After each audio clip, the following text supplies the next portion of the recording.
ముకుంద హాస్పిటల్కి వెళ్ళి తన రూపాన్ని మార్చుకొని ప్లాస్టిక్ సర్జరీ చేయించుకుంటుంది. ఇక డాక్టర్ అయితే ఇప్పుడు నిదానంగా కళ్ళు తెరిచి అద్దంలో మీ ముఖం చూసుకోండి అని చెప్పి అంటుంది. ఇక ముకుంద కళ్ళు తెరిచి తన ముఖం చూసుకునేసరికి తన ముఖం అయితే మారిపోతుంది. అది చూసి ముకుంద అయితే చాలా సంతోషిస్తూ ఉంటుంది. ఎస్, ఇప్పుడు నేను ఆడుకుంటాను మురారి నీతో అని చెప్పి అనుకుంటూ ఉంటుంది. ఇంతలో కృష్ణ అలాగే మురారి వాళ్ళు అయితే అక్కడ పూజ చేస్తూ ఉంటారు. ఇక పూజ అయిపోయాక వాళ్ళ ఇంటికి అయితే పోలీసులు వస్తారు. పోలీసులు రావడం చూసి ఏంటి, ఎందుకు వచ్చారని మురారి అడుగుతూ ఉంటాడు.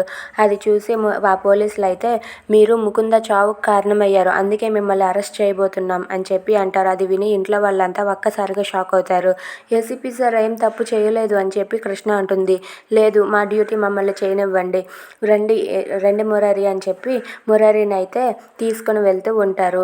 ఇక ముకుంద చావుకు కారణమైంది నేను కాదు అని ఎంత చెప్పినా సరే ఆ పోలీసులు అయితే మా డ్యూటీ మేము చేస్తాం, తర్వాత అన్ని కోర్టులో తేల్చుకోండి అని చెప్పి మురారిని తీసుకుని వెళ్ళిపోతూ ఉంటారు.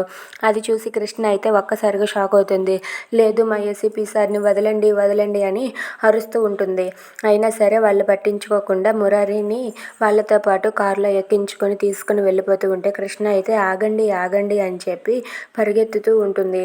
ఇక కృష్ణను ఆపుతూ మధుకర్ వాళ్ళైతే ఆగు కృష్ణ, మనం పోలీస్ స్టేషన్కి వెళ్దాంలే అని చెప్పి అంటూ ఉంటారు.